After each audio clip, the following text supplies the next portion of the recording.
নমস্কার, আপনাকে বইয়ের বাক্সতে আবারও স্বাগত। আজকে আমি কথা বলবো লেখক তমাল বন্দ্যোপাধ্যায়ের লেখা মর্মমেঘ উপন্যাসটি নিয়ে।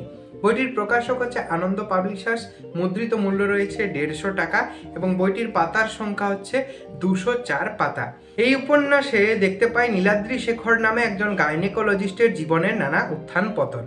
এই নীলাদ্রি একজন পেশাগতভাবে সরকারি চিকিৎসক হওয়ার সুবাদে তার মধ্যে দিয়ে লেখক সরকারি চিকিৎসকদের জীবনের নানা স্ট্রাগেল, তাদের মেন্টাল স্ট্রেস, এই সমস্ত কিছুকে সুনিপুণ দক্ষতায় এই উপন্যাসে ফুটিয়ে তুলেছেন। চিকিৎসা জগতে যার কথা নীলাদ্রি খুব মেনে চলে তিনি হচ্ছেন ভাস্কর সেনগুপ্ত। এই ভাস্কর সেনগুপ্ত একজন গাইনেকোলজিস্ট, কিন্তু অন্যান্য চিকিৎসকদের থেকে তিনি কিছুটা আলাদা, কিছুটা ছক ভাঙা জীবনযাপন করেন। তার একটি নার্সিং হোম রয়েছে।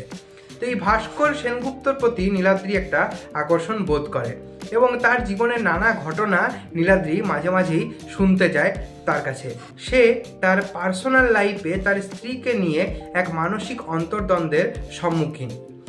এর থেকে মুক্তির উপায় কি সেটাই এই উপন্যাসে দেখার। তো এই উপন্যাসটা পড়ে আমার বেশ ভালো লেগেছে।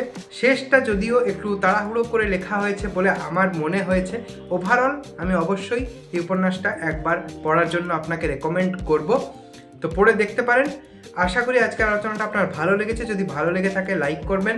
এই বইটি যদি আপনি ইতিমধ্যেই পড়ে থাকেন তাহলে আপনার মতামত কমেন্টে জানাতে পারেন। নতুন হয়ে থাকলে চ্যানেলটি সাবস্ক্রাইব করে নিতে পারেন এই ধরনের আরও ভিডিও দেখার জন্য।